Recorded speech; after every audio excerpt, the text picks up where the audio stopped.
Hey folks, Matt from artoftheimage.com. Had a viewer question about the Panasonic 12-35mm f2.8. They're really nice micro four thirds zoom. It's like their flagship zoom, which I love.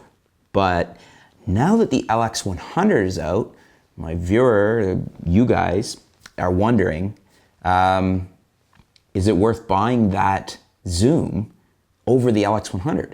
Because the LX100 and that lens costs the same amount of money, whereas you get a complete camera, micro four thirds, 4K ability in an LX100, and actually some advantages. You almost get a little nicer lens, but it's just built into the RX100. So let's look at the reasons you would want to buy the LX100 over, for instance, a GX7 with the 12-35 or a GH4. So basically, we're looking at over the lens, but then of course you'd have to add one of the extra cameras with it. So the 12-35 f2.8 is a great lens, but like I just said, you have to add it to a camera. GX7, GH3, GH4, whatever you want to put it to, there's the extra expense, and the lens itself is already the same price as the LX100. Now, the lens on the LX100 is a 12-75mm.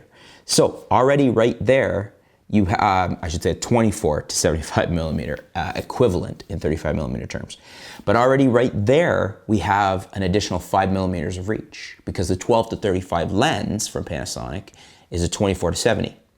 So it's 24-70 equivalent versus 24-75 equivalent. So we got longer reach on the LX100's lens. We also have the LX100's lens being an f1.7 to f2.8.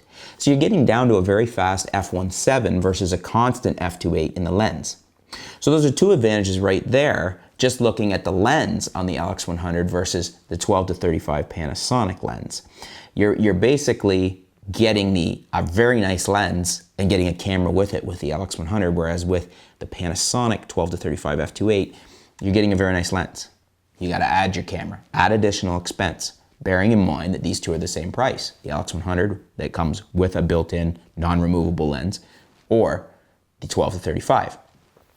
This has made me really think about it, because I currently have the 12-40 Olympus, and I was planning on getting rid of it for the 12-35 Panasonic, simply because I wanted the built-in OIS for video. However, here comes the LX100, and now I've got the option of getting essentially the same lens, although a little better, longer reach, a little faster, with a camera that does 4K video for the same price as just buying the lens. Now, obviously there's a downside here. You can't remove the lens from the camera, so I can't use that lens on any of my other cameras. Can't use it on my GH3, can't use it on a GX7, whatever. But do you need to? Are we approaching the point where, you know, you could buy an LX100 and then have a longer lens for your GX7 or whatever, and you carry both of them? It's kind of a toss-up, because there's advantages and disadvantages to both. Those are the big reasons why you might want, those two big reasons right there. Well, actually, it's more than two. There's the two big reasons on the lens, and then there's the 4K abilities of the LX100, and the fact that you're getting all that with the camera for the same price as the lens. So I don't know, what do you guys think? My inclination at the moment is I'm tending to lean more towards buying the LX100 over the 12-35 f2.8 lens. What do you guys think? Is that a better route to go than buying the 12-35 and using it with a GH3, GH4, GX7, whatnot?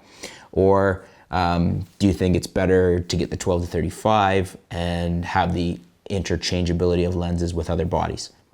Let's have a discussion below. Let me know what you think. And am I missing something? Is there an aspect to this that I'm not, crystallizing on? Let me know. Thanks for tuning in. We'll be back soon with some new videos, some new articles. We'll keep you up to date with what's going on in the world of photography, videography, and technology right here at artoftheimage.com. Thanks a lot, folks.